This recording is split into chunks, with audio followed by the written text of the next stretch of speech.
proses masuk dan berkembangnya agama dan kebudayaan Hindu-Buddha di Indonesia.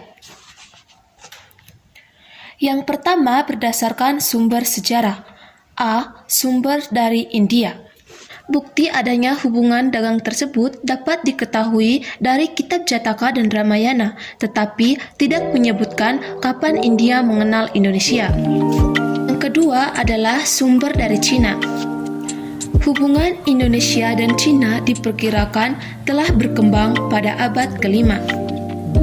Bukti yang memperkuat hubungan dagang ini adalah dapat dilihat dari perjalanan seorang pendeta Buddha yaitu Wahien pada sekitar tahun 413 Masehi. Wahien melakukan perjalanan dari India ke Yepoti dan kembali ke Cina melalui jalur laut. Yang berikut adalah sumber dari Yunani. Hubungan dagang antara Indonesia dan India dapat diketahui dari Claudius Ptolemeus, yaitu ahli ilmu bumi Yunani. Dalam kitabnya yang berjudul Geografik yang ditulis pada abad kedua, yang dimana Ptolemeus menyebutkannya Labadio yang artinya Pulau Jelai. Sumber yang berikutnya adalah prasasti. Prasasti tertua di Indonesia yang menunjukkan hubungan antara Indonesia dan India. Contohnya adalah prasasti Mula Warman yang berada di Kalimantan Timur yang berbentuk yupa. Kitab kuno yang ada di Indonesia biasanya ditulis pada daun lontar yang ditulis menggunakan bahasa dan tulisan Jawa kuno, yang merupakan pengaruh dari bahasa Sanskerta dan tulisan Pallava. Yang berikutnya adalah teori masuknya agama dan kebudayaan Hindu.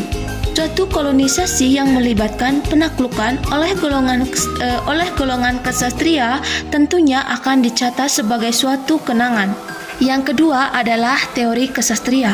R.C. Majumdar berpendapat bahwa munculnya kerajaan Hindu di Indonesia karena disebabkan oleh kaum peranan kesatria atau prajurit India. Yang berikutnya adalah teori Vaishya. Berdasarkan pengamatan aspek budaya Hindu dan Indonesia, Krom berpendapat bahwa unsur budaya tersebut masih terlihat sangat jelas.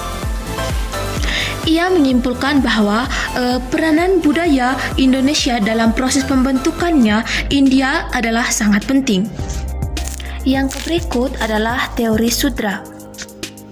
Teori ini dikemukakan oleh Van Faber. Menurut teori ini, di India terjadi banyak peran. Dan yang terakhir adalah teori arus balik. Boch berpendapat bahwa proses Indianisasi di Indonesia dilakukan oleh cendekiawan dalam masyarakat. Untuk mengamati proses yang terjadi antara budaya Indonesia dan India, Bosch menggunakan istilah penyuburan. Penyuburan pertama kemungkinan telah terjadi lebih dahulu oleh proses pendeta agama Buddha. Aliran agama lain dari India yang ditinggalkan di Indonesia adalah agama Hindu.